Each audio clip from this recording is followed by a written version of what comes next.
It's the responsibility of a driver to know the speed limit of the road that they are driving on at any given time. However, it's also common that many drivers do not necessarily know the speed limit of certain roads. But there are one or two simple methods which, when having the knowledge, will doubtlessly save you from worrying whether you're driving at the safe, correct speeds for the type of road on which you are driving on. Take this road as an example. We're driving along a relatively busy road with junctions, cyclists, pedestrians, and there are pedestrian crossings, there are bus stops, shops, and accesses to properties. Although all these hazards are arguably enough for us to assume it's a 30 miles per hour road, we don't actually see a road sign instructing us of the fact. And that in itself allows us to confirm we're in a 30 miles per hour speed limit zone. If you're driving on a road that has lampposts and no speed limit signs attached to the lampposts or other posts in the area, you are driving in a 30 miles per hour zone.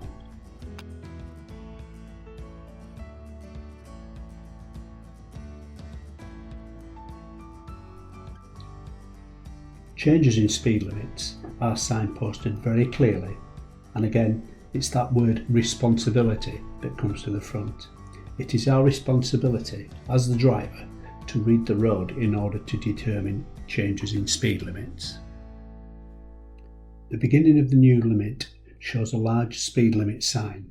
However, this is where the speed limit begins. It is from this point you will be able to increase the speed, but not approaching it. When in speed areas other than 30 or national speed limits, as we will see later, we are reminded of this by smaller speed limit signs. They're known as repeaters. When moving back down to the lower speed limits, it's important the lower speed limit should be reached at the point of the sign. So look well ahead to identify it and adjust the speed. Good planning will ensure you don't need to brake harshly in order to accommodate the new lower speed limit.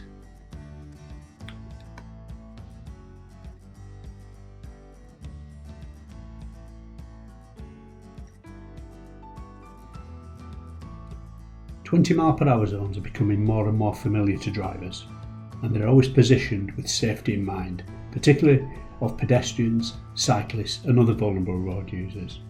We see them in town centres, housing estates, around schools and colleges. These are permanent signs and must be legally adhered to. Watching the clip, we'll always see familiar repeater signs throughout the area to remind us of that lower speed limit.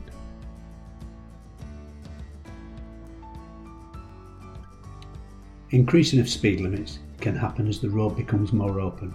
As in this example, we're just leaving a built-up area and we see less openings with pavements further back, less junctions and less pedestrian activity and clear visibility.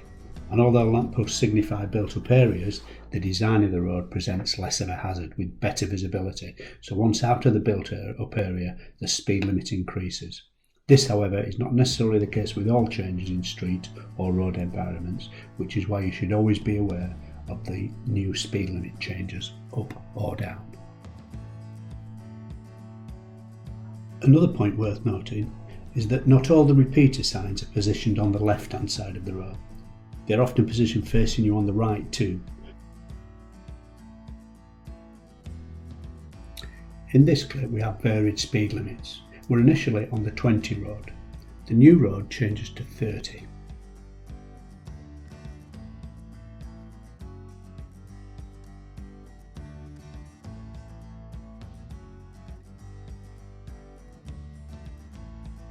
Around schools we may find the school 20-mile-per-hour warning sign, which in some areas are accompanied by the amber flashing lights. They show during the certain times of the school day.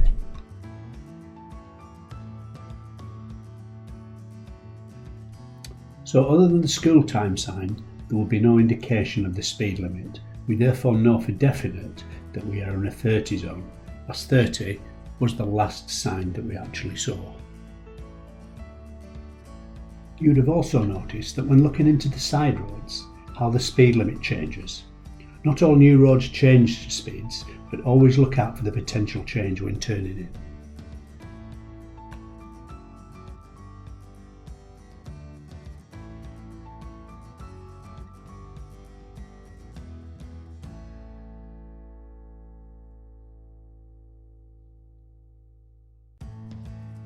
We can now see as we're approaching this roundabout that the speed limit changes. But notice how quickly it changes again once we turn. This often happens when various approach roads around busier junctions or roundabouts carry varied speed limits. So although the road we came onto changed quickly, other destinations would have been 40 miles per hour. This is the national speed limit sign, and the speed limit on this road is 60 miles per hour. Other vehicles such as LGVs, caravans and vehicles that tow trailers are subject to different speed limits.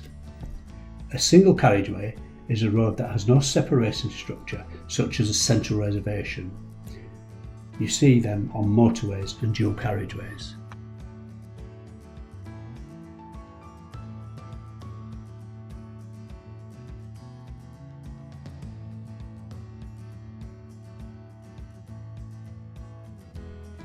When you do see the national speed limit sign on motorways and dual carriageways, the maximum speed limit for car drivers is 70 miles per hour.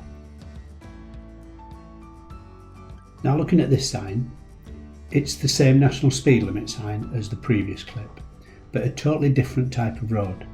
The warning signs making us aware of bends and potential hazards, and yet the speed limit is still 60. So why is that?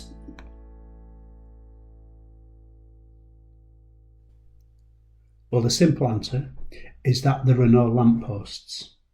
A road without lamppost is subject to the national speed limit of 60 miles per hour unless otherwise signposted, just as roads with lamppost are subject to a 30 miles per hour speed limit unless otherwise signposted.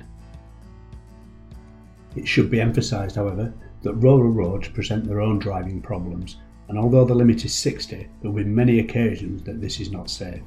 We have already seen access areas, but the bends, corners and often the road surface, as well as potential for horse riders, farm animals and farm vehicles, should always be taken into account. By looking well ahead, we see that the speed limit drops, and not too far away from that drop we should be able to see lampposts again.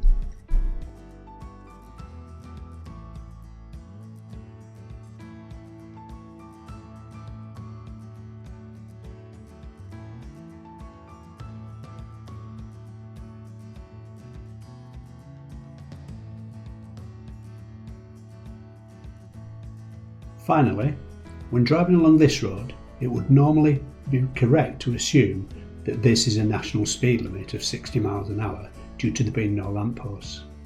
However, this rule is superseded due to the 30 miles an hour repeater signs, which we will see as we drive along.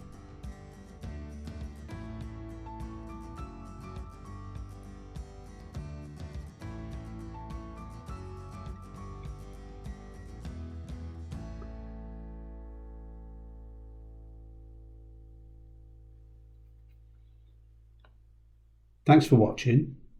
I hope you found this lockdown lesson useful and that you know a little bit more about using speed limits. Look out for more lockdown driving lessons coming soon. Thanks again.